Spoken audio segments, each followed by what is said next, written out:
ఈరోజు చాలా పవిత్రమైన రోజుగా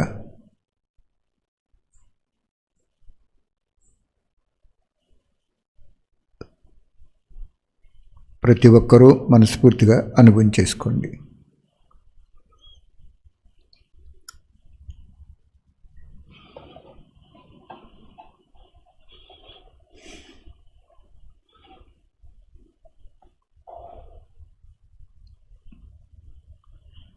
బాబా చెప్తున్నారు,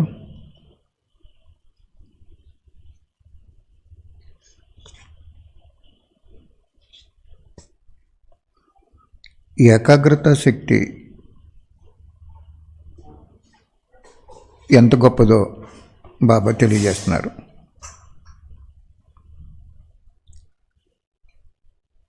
తపస్సు అంటే ఏకాగ్రత శక్తి అని చెప్పుకున్నాం. తపస్సు అంటే ఒకనిలో లీనమవటం అని చెప్పుకున్నాం. నిన్న కూడా చెప్పారు కదా బాబా, త్యాగం లేకపోతే తపస్సు ఉండదు, తపస్సు లేకపోతే సేవ ఉండదు. అంచేత ఏకాగ్రత శక్తి అంటే ఒకరిలో లీనమయ్యే శక్తి, దానివల్ల లాభం ఏంటని ఈరోజు బాబా చెప్తున్నారు.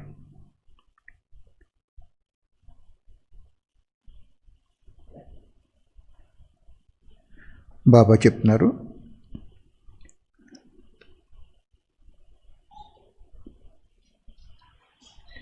ఎలాగైతే వాణి శక్తి ద్వారా కర్మణాశక్తి ద్వారా ప్రత్యక్ష పరిణామం కనిపిస్తుంది, అలాగే అన్నిటికంటే శక్తివంతమైన శక్తి శాంతి శక్తి అంటున్నారు బాబా. వాణి ద్వారా మనకు ఎదురుగా ఉన్న వారిని పరివర్తన చేయగలం, కానీ మనసు ద్వారా శాంతి శక్తి ద్వారా స్థూలంగా ఎంత దూరంలో ఉన్నా కానీ వారు ఎదురుగా ఉన్నట్లు అనుభవం చేసుకోగలం.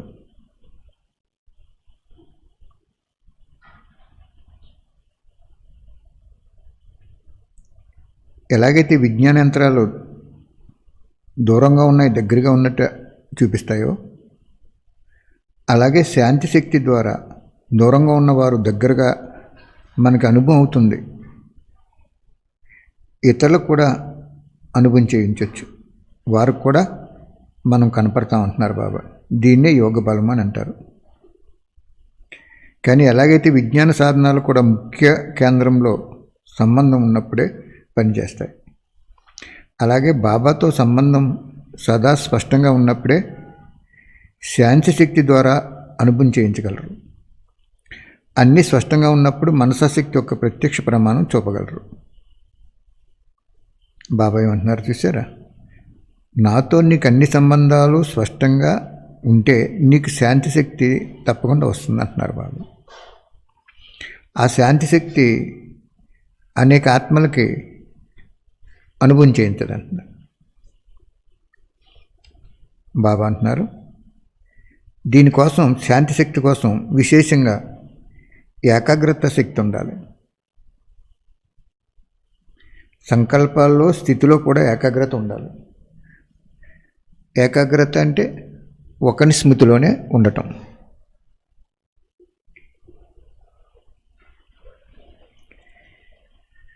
ఏకాగ్రత శక్తి ఆధారంగా అంతర్ముక్త శక్తి కూడా అనుభవం అవుతుంది. అంతర్ముక్త శక్తి వలన లోపల చాలా విచిత్రమైన అనుభవం మీకు అవుతుంది.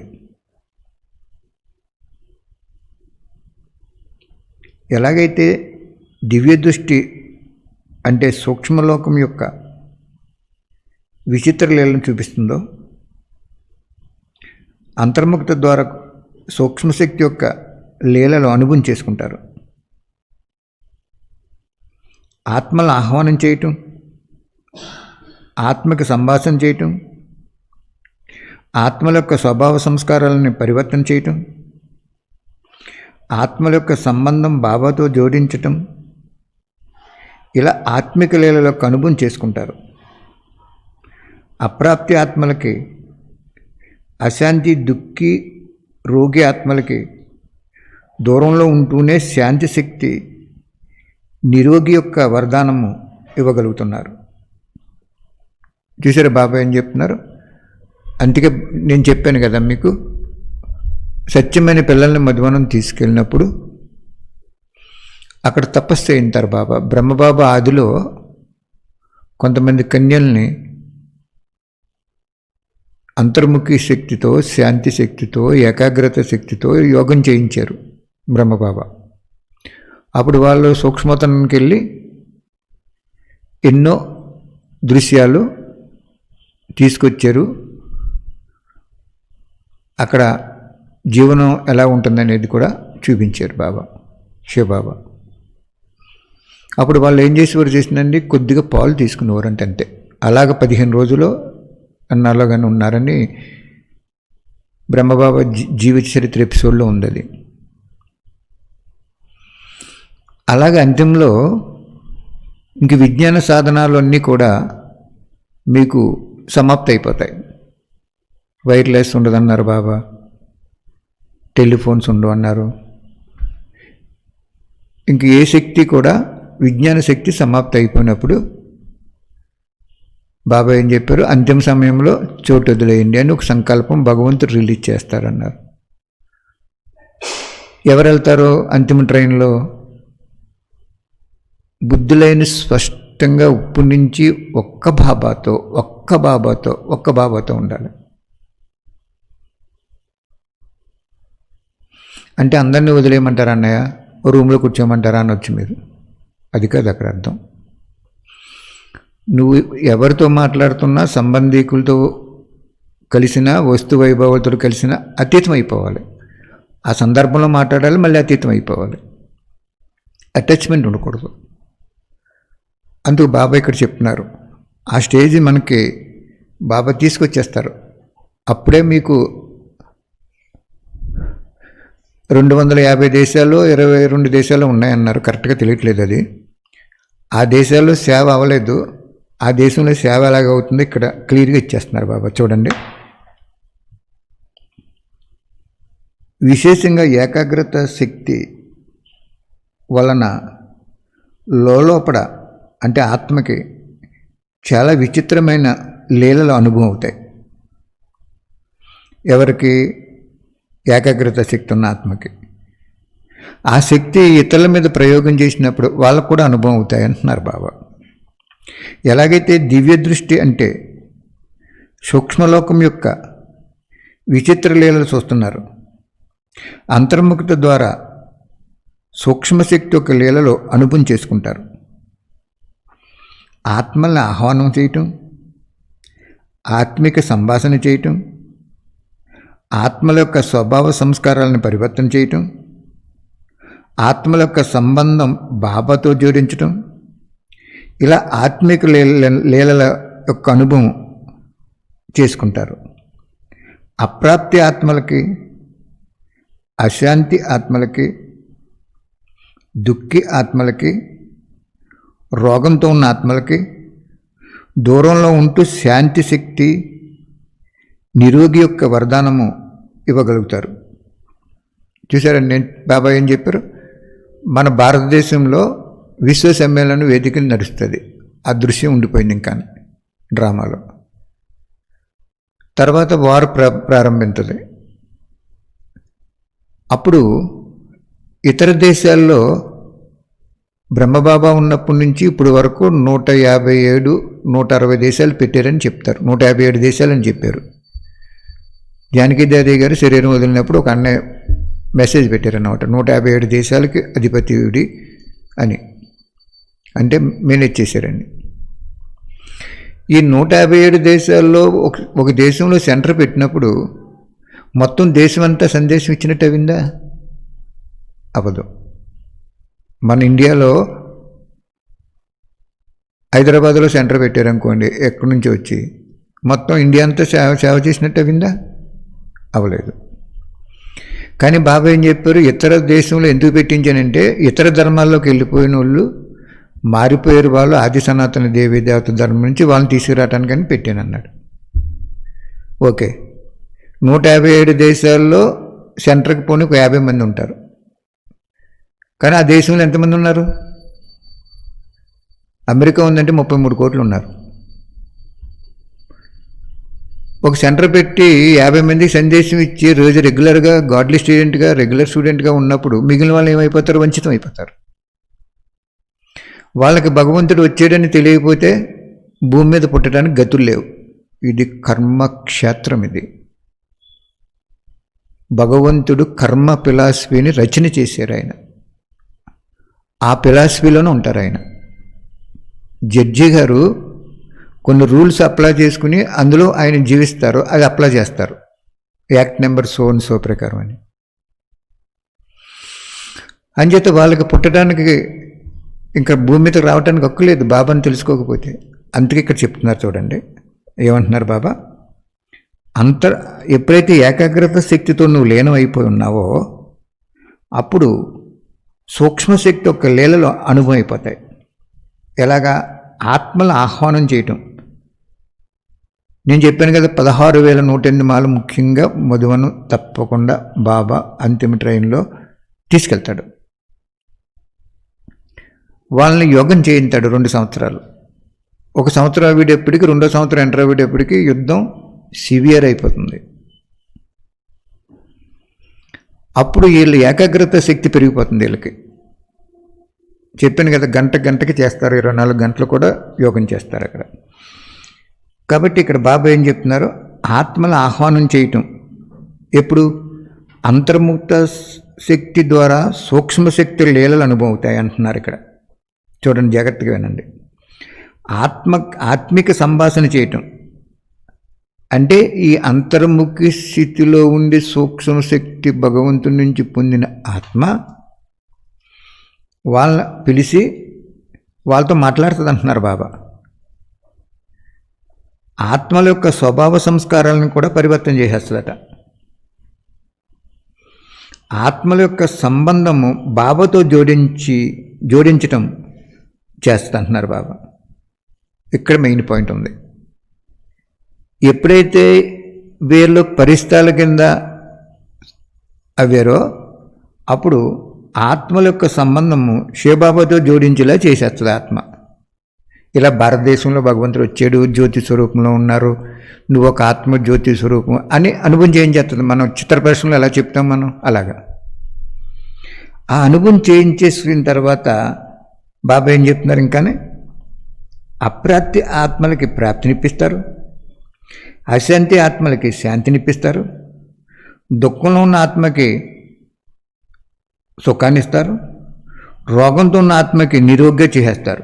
అదంతా అంతర్ముఖి స్థితులయ్యి, ఏకాగ్రత శక్తిలో స్థితులయ్యి, శాంతి శక్తిలో స్థితులయ్యి ఆత్మలే చేయగలుగుతారు, ఇంకెవరు చేయలేరు. అందుకే మధువనం బ్రహ్మబాబా ఉన్నప్పుడు ఎలాగ కలకలాడుతుందో అలాగ మళ్ళీ చాలా నిండు ధనం వచ్చేస్తుంది మౌంట్ ఆబుకి. ఇంక బాబా వచ్చి వాణి చెప్పరు. విశ్వ సమ్మేళన వేదిక నడుస్తుంది. తర్వాత ఈ తపస్వీమూర్తులందరూ కూడా అంతర్ముఖిగా అయ్యి సూక్ష్మశక్తులు పొంది ఏకాగ్రత శక్తిలో సంపూర్ణమవి, శాంతిశక్తి ప్రతి అణువులో శాంతిశక్తి నిండిపోయి అప్పుడు పరిస్థితిగా అయ్యి ఇతర దేశాలు 250 దేశాలు 222 దేశాల్లో ఎన్నో కన్ని అట్లీస్ట్ ప్రతి దేశంలో 50 లక్షలు తక్కువ ఉంటారు జనం. మరి 50 లక్షలకి సందేశం అందలేదు. ఇప్పుడు గవర్నమెంట్ చూడండి, ఒక మున్సిపాలిటీ ఓవర్ హెడ్ ట్యాంక్ కట్టిందనుకోండి, ప్రతి వార్డుకి నీరు ఇవ్వాలా ఇవ్వక్కలేదా? 4 వార్డులు ఇచ్చేసానంటే ఒప్పుకుంటారు వాళ్ళు? ఒప్పుకోరు.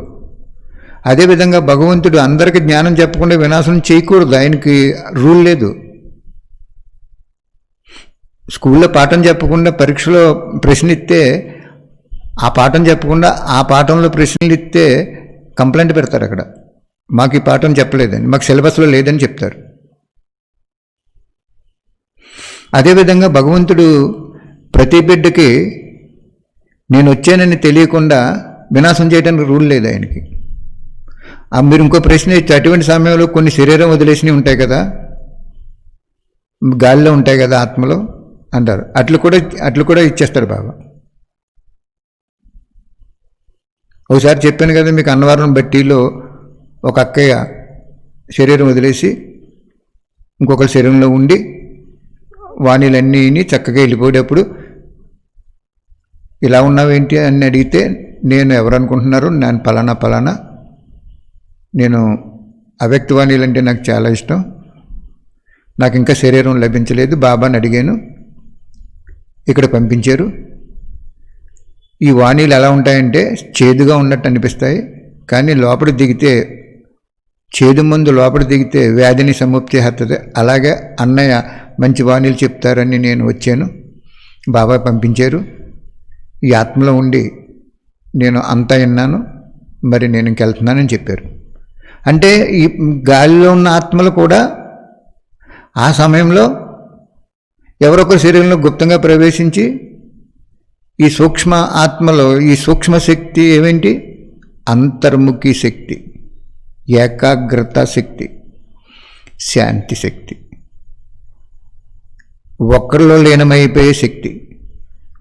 అందుకే మీకు పదే బాబా చెప్పింటున్నారు, ఆ ఒక్కరిలో లీనమైపోయే స్థితిని తయారు చేసుకోండి. ఇప్పుడు లాక్డౌన్ 5 నెలలు బోర్డర్గా వచ్చేస్తుంది. ఈ 5 నెలల్లో తయారైపోవాలి. గర్భస్థ శిశువు 9 నెలల్లో అన్ని అవయవాలను తీర్చిదిద్దుకుని భూమి మీదకి వచ్చేస్తుంది.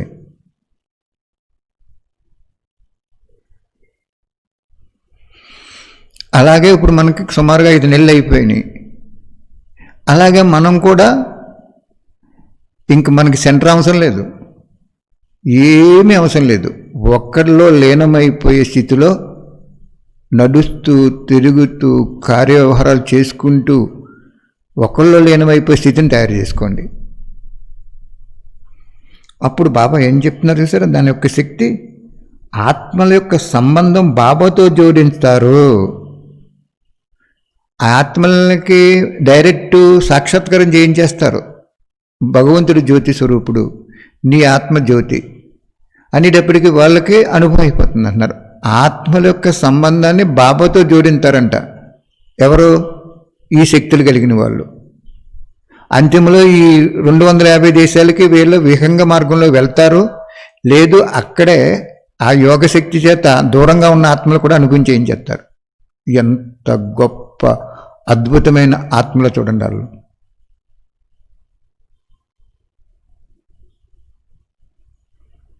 ఓకే, బాబా చెప్తున్నారు స్వభావ సంస్కారాలను కూడా పరివర్తన చేసేస్తారు, బాబాతో జోడించారు. ఇలా ఆత్మిక లీలల యొక్క అనుభవం చేసుకుంటారు. అప్రాప్తి ఆత్మలకి ప్రాప్తినిచ్చేస్తారు ఒకే సెకండ్లో, అశాంతి ఆత్మలకి శాంతినిచ్చేస్తారు, దుఃఖి ఆత్మలకేమో సుఖాన్ని ఇచ్చేస్తారు ఒక సెకండ్లో. పొందాను నేను బాబాను చూశానంటారన్నమాట. రోగి ఆత్మలకు కూడా నిరోగిగా వరదానం ఇచ్చేస్తారు. జడ చిత్రాల్లో చూస్తున్నారు కదా మీరు, బాబా చెప్తున్నారు వరదానం ఇవ్వటం ఎలా ఉంటుందో. చెయ్యి చూపిస్తారు, ఆ దేవత మీకు చెయ్యి అస్తం ఇచ్చినట్టు కానీ అభయం ఇచ్చినట్టు కానీ. బాబా అంటున్నారు ఈ శక్తిని ఇప్పుడు పెంచుకోండి అంటున్నారు బాబా. మనకి లాక్డౌన్ ఇవ్వటంలో చాలా శక్తులు పెంచుకోవచ్చండి నిజంగా. ఇంకా ఇది బయటికి వెళ్ళి తినుబండారాలు తెచ్చుకోవడానికనే టైం ఉంది ఇప్పుడు మనకి. మీకు 1 సంవత్సరం దాటిన తర్వాత గుర్తుంచుకోండి, యుద్ధం స్టార్ట్ అవుద్ది. అప్పుడు అది 2 సంవత్సరాలు జరుగుతుంది. మొట్టమొదటి సంవత్సరం సామాన్యంగా ఉంటుంది, 2వ సంవత్సరం ఏముండదు, పంటలు పండవు, వాయువు కాలుష్యం అయిపోద్ది, ఇంకా చాలామంది జనం చనిపోతారు, అన్నీ జరిగిపోతాయి. అప్పుడు జరుగుతుంది ఈ సేవ. ఏ సేవ? అంతర్ముఖి స్థితులైన ఆత్మల ద్వారా సేవ. ఏకాగ్రత శక్తిలో లీనమైపోయి, ఏకాగ్రత శక్తి అంటే ఈ పాటికి మీకు వచ్చేయాలి, ఒక్కడిలో లీనమవటం, ఒక్కడితో సంబంధం పెట్టుకోవటం, ఒక్కడిలోనే మొత్తం విశ్వాన్ని చూడటం. భగవంతుడికి ఎంత గొప్ప బిరుదుందో చేసిందండి. సత్యం శివం సుందరం. ఆయనకంటే సత్యమైనడు ప్రపంచంలో ఎవరూ లేరు. శివం అంటే ఏంటి? శుభాన్ని ఇస్తాడంటే, తిట్టిన వాళ్ళని కూడా శుభం ఇస్తాడు ఆయన. నిందించి బాబా చెప్పాడు కదా, నన్ను అక్కడున్నారు ఇక్కడున్నారు సర్వవ్యాపి అన్నారు, అయినా సరే నేను వచ్చి మీకు జ్ఞానం ఇచ్చాను అంటాడు. సత్యం శివం సుందరం. సుందరం అంటే అతనుకున్నటువంటి అందం అవనివ్వండి, ఏదైనా అవనివ్వండి, ఆ సుందర స్థితి ఏ వస్తువుకి కానీ, ఏ వ్యక్తికి కానీ, ఏ జంతువుకి కానీ, ఏ పశుపక్షాదులకు కానీ, ఈ ప్రకృతికి కానీ లేదు. అంత సుందరమైన వాడు అన్నమాట బాబా. అందుకే ఆయన్ని సత్యం శివం సుందరం అన్నారు. ఆయన అన్నీ ఆయనలో చూస్తున్నప్పుడు మనకి ఇంకేది ఆకర్షించదు. అది మనం అలవాటు చేసుకున్నప్పుడు ఏది ఇంకా ఆకర్షించదని చెప్తున్నారు బాబా. ఆత్మిక లీలల యొక్క అనుభవం చేసుకుంటారు. వాచ కర్మణ సేవలో నాది నీది, ఇది నాది అది నీది, పేరు గౌరవం స్వభావ సంస్కారాలు అలజడి వచ్చేస్తుంది. ఒక సెంటర్ పెట్టాం, మాట్లాడుతున్నాం, ఒక కర్మణా సేవ చేసాం, అప్పుడు కూడా ఏమవుతుంది అంటున్నాడు బాబా, ఇది నా సెంటర్ అది నీది, నాకు పేరు కావాలి గౌరవం కావాలి, అందరి స్వభావ సంస్కారాలు కలుపుకోవాలి, సమయం కావాలి, దానికి ధనం కావాలి. అలాంటి విఘ్నాలన్నీ ఈ ఆత్మిక సేవలో సమాప్తి అయిపోతాయి. అందుకే మనం ఉప్పు నుంచి తయారు చేసుకోవాలి.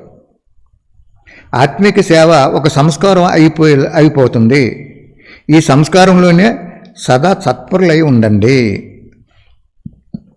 ఇప్పుడు నేర్చుకుంటే మనకి బాబా తప్పకుండా ఆ స్టేజ్ ఇచ్చేస్తారు. ఇంకా మనకి వాచ ద్వారా కానీ కర్మనా సేవలో కానీ ఇవన్నీ కావాలంటున్నారు. వాచ సేవ అంటే ఏంటి? సెంటర్లోకి వెళ్తే మనం నోటితో చెప్పటం, వాక్తోటి వాచా సేవ. కర్మణా సేవ ఇప్పుడు మనం బుక్కులు ఇవన్నీ చేయటం. అప్పుడు ఏమంటున్నారు బాబా, ఇది నాది ఇది నీది, ఇలాగ స్వభావ సంస్కారాలు ఆల్రెడీ వచ్చేస్తుంది దానివల్ల. మరి ఈ సేవ మానేసి ఆ సేవ చేద్దామంటే మన దగ్గర శక్తి ఎక్కడుంది అని చెప్తే ఎప్పుడు కూడా కింద నుంచి వెళ్తుంది షూటింగ్. ప్రతి ఆత్మకి కలియుగం నుంచి షూటింగ్ అవుద్ది. సత్యయుగంలో షూటింగ్ అయింది అనుకున్న ఫస్ట్ని ఆత్మకి కింద దిగదు. అంచేది ఎప్పుడు కూడా ప్రతి బ్రాహ్మణ ఆత్మ కలియుగి సంస్కారము, ద్వాపరయుగ సంస్కారము, త్రేతాయుగ సంస్కారము, సత్యయుగ సంస్కారం తయారు చేసుకుంటుంది. కొన్ని ఆత్మలు ఏం చేస్తాయంటే సత్యయుగంలో రాలేని ఆత్మలు త్రేతాయుగంలో ఆగిపోతాయి. ట్రైను ఒక 500 కిలోమీటర్లు వెళ్తుందో అందరూ కూడా కడకంట వెళ్ళరు కదా, ఎవరు ఊళ్ళో వాళ్ళు దిగిపోతారు. అలాగే బాబా అంటున్నారు, ఇలాంటి విఘ్నాలన్నీ కూడా ఈ అంతర్ముఖి స్థితి యొక్క సేవలో, ఆత్మిక స్థితి యొక్క సేవలో సమాప్తి అయిపోతాయి.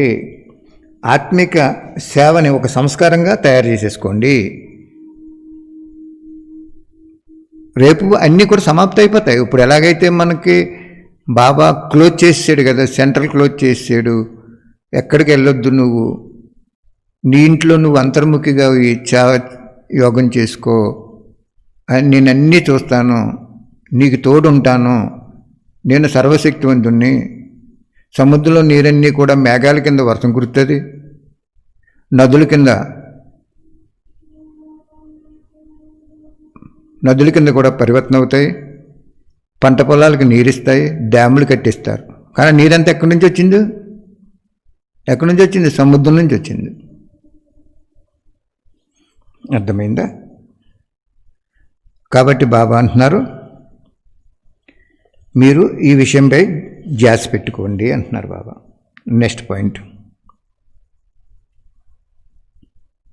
త్యాగాన్ని ఏమని భావించాలంటున్నారు బాబా. నేను ఎంత త్యాగం చేశాను అని ఆలోచిస్తే భాగ్యం పోద్దట. త్యాగం చేయటం వల్ల భాగ్యం తయారవ్విందని భావించండి. మీరు రోజు త్యాగం చేసుకుంటూ వెళ్ళిపోయారు అనుకోండి, రోజు భాగ్యం తయారైపోద్ది, పదమాపద భాగ్యశాలిగా తయారైపోతారు. నిన్న టీచర్స్కి ఏం చెప్పారు బాబా? ప్రతిరోజు చెక్కింగ్ చేసుకోవాలి. ఏ వ్యక్తులకు వశమవుతున్నాను, ఏ వస్తువుకు వశమవుతున్నాను అని. పలానా ధనవంతులకు వశమవి ధనం ఇస్తారంటే ఫెయిల్ అయిపోయింది సోలు. ఈ వస్తువు కావాలంటే ఫెయిల్ అయిపోయింది. వస్తువు అవసరం కానీ మధ్యస్థంగా ఉండాలి. అప్పుడు బాబా ఏం చెప్పాడు, ఒక వస్తువుకి ఒక వ్యక్తికి నువ్వు వశమవేవంటే రోజు చెక్కింగ్ చేసుకోకపోతే అన్ని వదులుకొచ్చి ఇక్కడ కూర్చున్నా కానీ మళ్ళీ అన్నీ సంపాదించున్నావు కాబట్టి నువ్వు సామాన్యమైన ప్రజల్లోకి వెళ్ళిపోతావు, భవిష్యత్తులో నీకు ఉన్నత పదవి రాదు అని చెప్పేస్తున్నాడు బాబా. అలాగే ఇక్కడ బాబా మనకేం చెప్తున్నాడు, త్యాగం చేసేసాను, నేను ఇంత త్యాగం చేసేసాను, అంత త్యాగం చేసేసాను, ఇది నా కంట్రోల్లో ఉండాలి, వీళ్ళంతా నా కంట్రోల్లో ఉండాలి. అసలు ఎవరి కంట్రోల్లో ఉండరండి. బాబా ఉంటారు ఎవరి కంట్రోల్లో అయినా. అలాగే ఎవరి కంట్రోల్లోనే ఉండరు అని బాబా మనకి నొక్కి చెప్తున్నారు బాబా. అంచేత త్యాగాన్ని భాగ్యంగా భావించండి, నేను ఇంత త్యాగం చేశానని భావనలోకి రాకండి అంటున్నారు బాబా. నెక్స్ట్ పాయింట్, శివబాబా యజ్ఞం యొక్క సమాప్తికి ఎవరు నిమిత్తం అవుతారు అంటున్నారు బాబా. ఈ రుద్రజ్ఞాన యజ్ఞం సమాప్తి చేయాలంటే ఎవరు నిమిత్తం అవుతారు? ఏం చెప్తున్నారు బాబా, సత్యమైన బ్రాహ్మణులే యజ్ఞం యొక్క సమాప్తికి నిమిత్తం అవుతారు. యజ్ఞం రచించేవారుగా అంతే అందరూ అయ్యారు, ఇప్పుడు సమాప్తి కూడా నిమిత్తంగా అవ్వండి. అది భగవంతుడు యజ్ఞము రచన చేసినప్పుడు అందరూ నిమిత్తం అయ్యారు. 84 సంవత్సరాలు అయింది ఇప్పటికి. ఇప్పుడు అంతిమకి వచ్చేసింది. అంతిమంలో యజ్ఞాన్ని ఎవరు సమాప్తి చేస్తారు? సత్యమైన బ్రాహ్మణులు.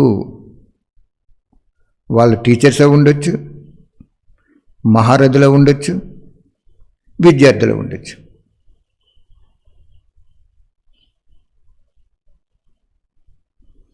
వాళ్ళ చేతే యజ్ఞం సమాప్తి చేస్తారు. రచించడం అయితే యజ్ఞం రచించే సమయంలో అందరూ నిమిత్తం అయ్యారు, కానీ సమాప్తికి నిమిత్తం అవ్వాలంటే నువ్వు సత్యంగా ఉండు అంటున్నారు బాబా. అర్థమైందా పాయింట్? నువ్వు సత్యంగా ఉండకపోతే నిన్ను తప్పించేస్తారు బాబా. మనం ట్రైన్లో రిజర్వ్ కంపార్ట్మెంట్లో ఎక్కామనుకోండి, గమ్ముని కదిలిపోతుందని ఎక్కాం. చెక్కింగ్కి వచ్చినప్పుడు ఆయన ఏం చెప్తాడు, బాబు ఎందుకు ఎక్కావు నీకు తెలియదా, నువ్వు దిగిపోవాలంటాడు.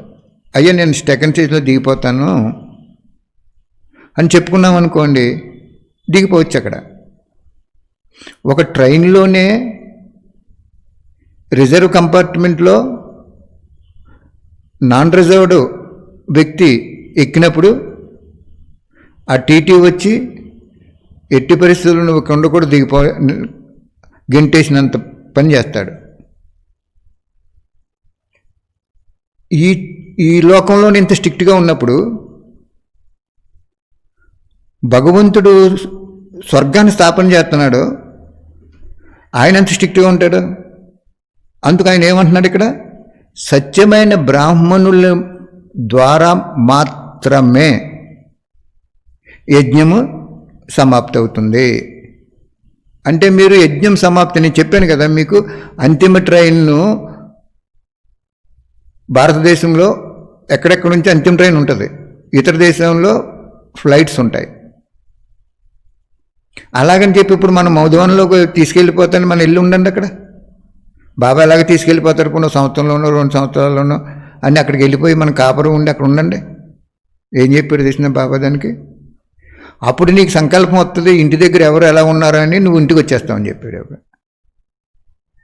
అంటే అంతిమంలో ఎవరు తీసుకెళ్తారు మనల్ని మధువనం? ఈ సర్వ బ్రాహ్మణాత్మల్ని, ఈ 33 కోట్ల ఆత్మల్ని ఎవరు తీసుకెళ్తారు అంతిమంలో? శివబాబా తీసుకెళ్తాడు. ఏ రూల్ మీద తీసుకెళ్తాడు? చోటు వదిలేయండి పిల్లలు, లీవ్ దిస్ ఏరియా. చోటు వదిలేయండి పిల్లలు, లీవ్ దిస్ ఏరియా అని సంకేతం ఇస్తారు పైనుంచి. అప్పుడు వైర్లెస్ ఉండదన్నాడు. వైర్లెస్ చెప్పాడు బాబా, టెలిఫోన్ పనిచేయవు, ఏ సాధనం కూడా నీకు పనిచేయదు.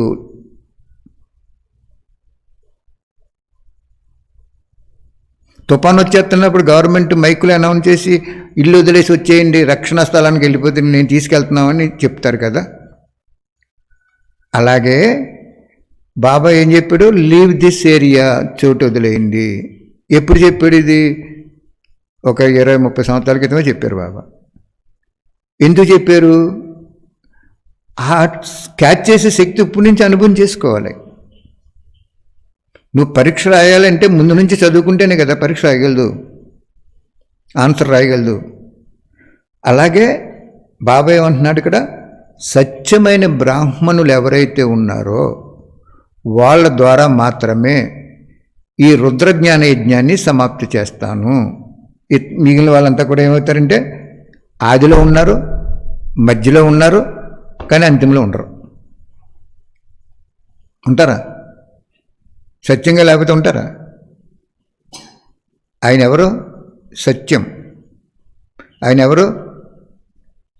శివం. ఆయన ఎవరు? సుందరం. మరి ఆయనతో మనం జతకట్టాలంటే, ఆయనతో మనం వెళ్ళాలంటే, ఆయన మాట వినాలంటే మనం కూడా సత్యంగా ఉండాలి. సత్యం అంటే ఏంటి? లోపల ఒకటి పైన ఒకటి ఉండకూడదు. మనసులో ఏదైతే ఉందో మాట కూడా అదే రావాలి, కర్మ కూడా అదే చేయాలి.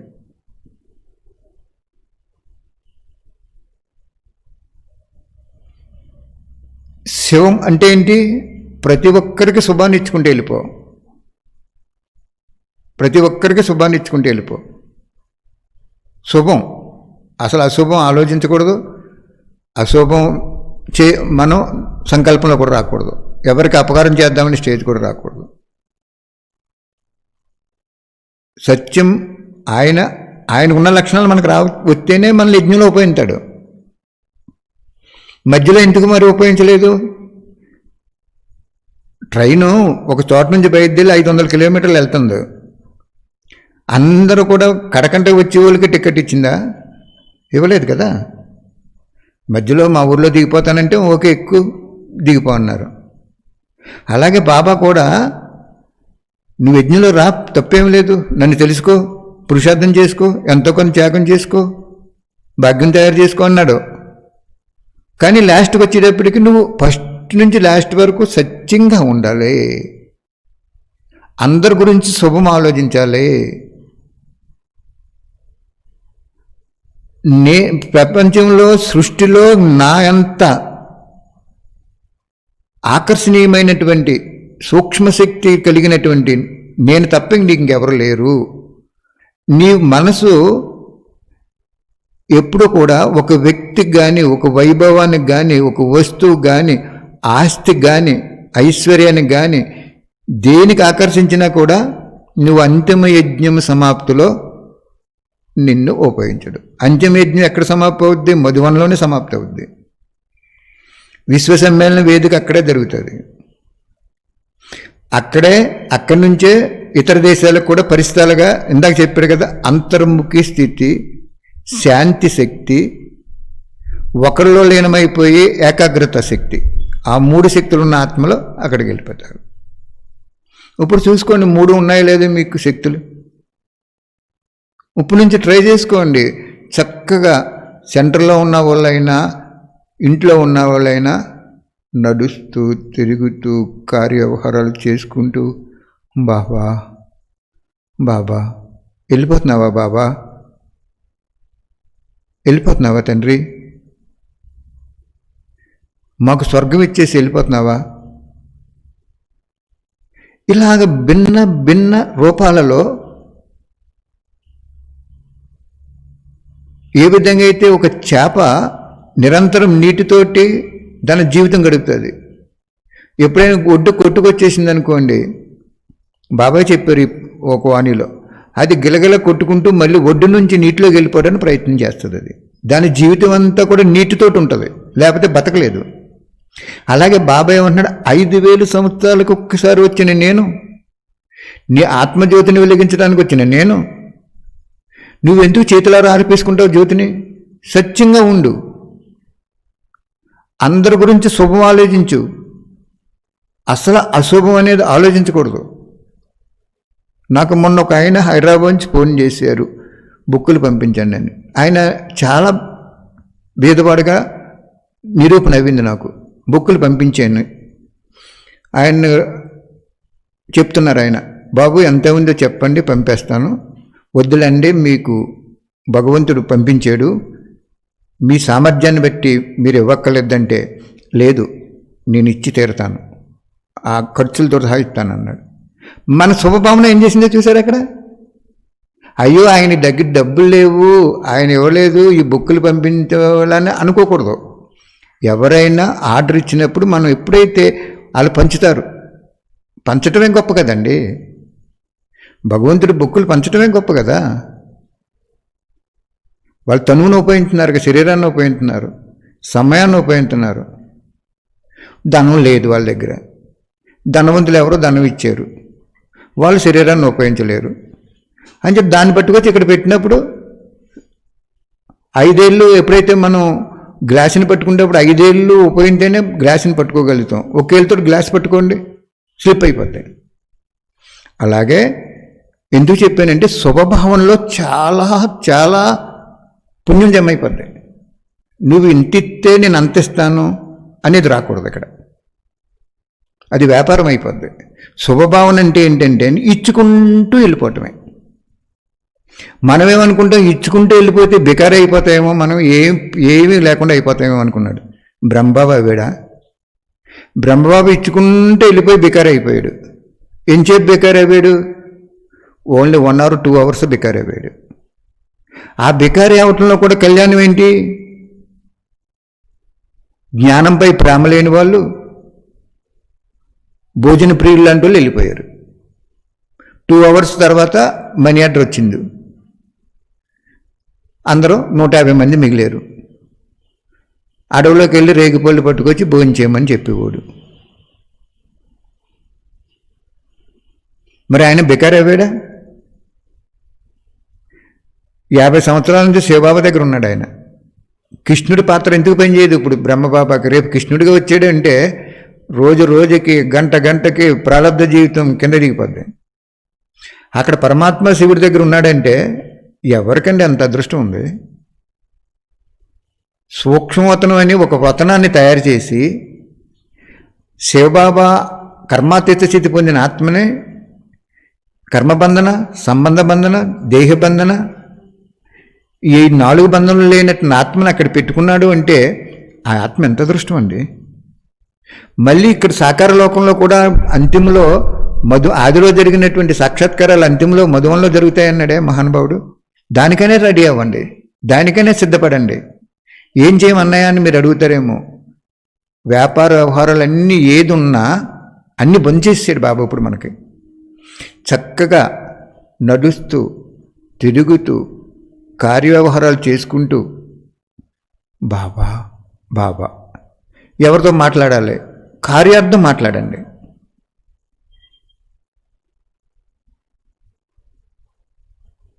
చెప్పాను కదా ఇందాక, చేప నీటితోటి బయటకు వచ్చినా కానీ మళ్ళీ అది గిలగల కొట్టుకుంటూ జంప్ చేసుకుంటూ నీటి కోసం ఎదిగిపోయి అందులోకి వెళ్ళిపోతుంది.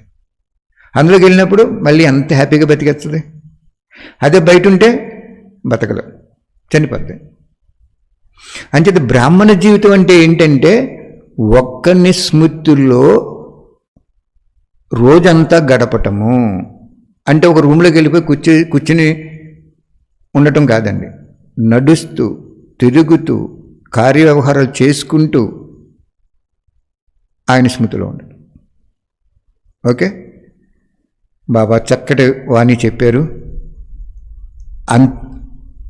యజ్ఞం యొక్క ఆహుతి, అంతిమ ఆహుతి ఎవరి చేత చేయించానన్నాడు? సత్యమైన బ్రాహ్మణులు, శుభ సంకల్పాలు ఉండేటువంటి బ్రాహ్మణులు, ఏ ఆకర్షణ లేకుండా ఒకడ ఆకర్షణలో ఉండే బ్రాహ్మణులు ఉన్నామా మనం? కొంచెం టైం ఉంది, తయారైపోండి, ఏం పర్వాలేదు. కొత్త యాక్టర్స్ వచ్చి పాత యాక్టర్లను ఓవర్టేక్ చేసేసిన సినిమాల్లో మనం చూసాం. 30 సంవత్సరాలు 40 సంవత్సరాల నుంచి హీరోగా ఉన్నటువంటి యాక్టర్లని ఇంకా వీళ్ళకి కొత్త యాక్టర్లు వచ్చి వాళ్ళని కూడా మరిపించేసి మంచి నీట్గా అన్ని రకాల యాక్షన్స్ వచ్చి ఉన్నతైపోయిన ఉన్నారు. ఉన్నారా లేదా? సినిమా యాక్టర్స్ అయితే, డ్రామా యాక్టర్స్ అయితే, వ్యాపారస్తులైతే, ఉద్యోగస్తులైతే, ఏ పారిశ్రామికవేత్తలైతే, రాజకీయ నాయకులైతే అందరికీ ఛాన్స్ ఉంది కదా. అంచేత ఈ త్వరగా మీరు అంతర్ముఖ స్థితిలో, ఏకాంతవాసిలో, శాంతి శక్తితో, ఒకని స్మృతిలో లీనమైపోండి. వాణిలు చదువుకోండి, లేదు వాణిలు వినండి. ఎవరైనా వచ్చి నాకు 10 బుక్కులు ఇవ్వమ్మని నేను పంచిపెట్టుకుంటా అంటే బుక్కులు ఇచ్చుకోండి. అన్నీ బ్యాలెన్స్గా చేసుకోండి. ఓం శాంతి. ఆత్మీక తండ్రికి ఆత్మీక పిల్లల యొక్క ప్రియాతి ప్రియ స్మృతులు మరియు నమస్తే. థ్యాంక్ యూ బాబా. చక్కటి పాయింట్లు చెప్పారు. అందరి హృదయాలు ఆనందంగా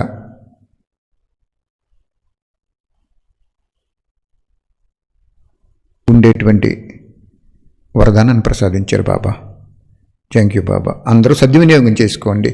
బాబా మనకి ఇంకా సద్గురు పోస్టులో సద్గతి ఇవ్వటానికి శిక్షణ ఇస్తున్నాడు. ఈ శిక్షణ తర్వాత శిక్షించే పాత్ర ఉంటుంది. జడ్జి గారికి క్షమించే గుణం ఉంటుంది, శిక్ష తగ్గించే గుణం ఉంటుంది. అదే ఆయనకి శిక్ష పెంచి కరుణ కూడా లేకుండా కఠినంగా ప్రవర్తించే రూల్ కూడా ఉంటుంది ఆయనకి. అర్థమైందా? జడ్జి గారు కేసుని ఎందుకు వాయిదా వేస్తారు? ఎందుకు పాపం ఇద్దరు రాజీ పడిపోయి ఇద్దరు బాగుంటారు, ఎందుకు ఒకళ్ళు జైల్లో ఉంటాం, ఒకళ్ళు నష్టపోవటం ఎందుకని ఆలోచిస్తాడు ఆయన. ఒక జన్మ యొక్క జడ్జి అంత ఆలోచిస్తుంటే 84 జన్మలకి ఇవ్వాల్సిన జడ్జి శివబాబా మన గురించి ఎంత ఆలోచించాలండి? మనం ఎంత ఆలోచించాలి ఆయన గురించి? ఆయన ప్రత్యక్షం చేయడమే భాగ్యం. నీ తనువుతో ప్రత్యక్షం చేయి, ధనంతో ప్రత్యక్షం చేయి, నీ మనస సేవతో ప్రత్యక్షం చేయి, నీ శుభభావంతో ప్రత్యక్షం చేయి. ఓం శాంతి.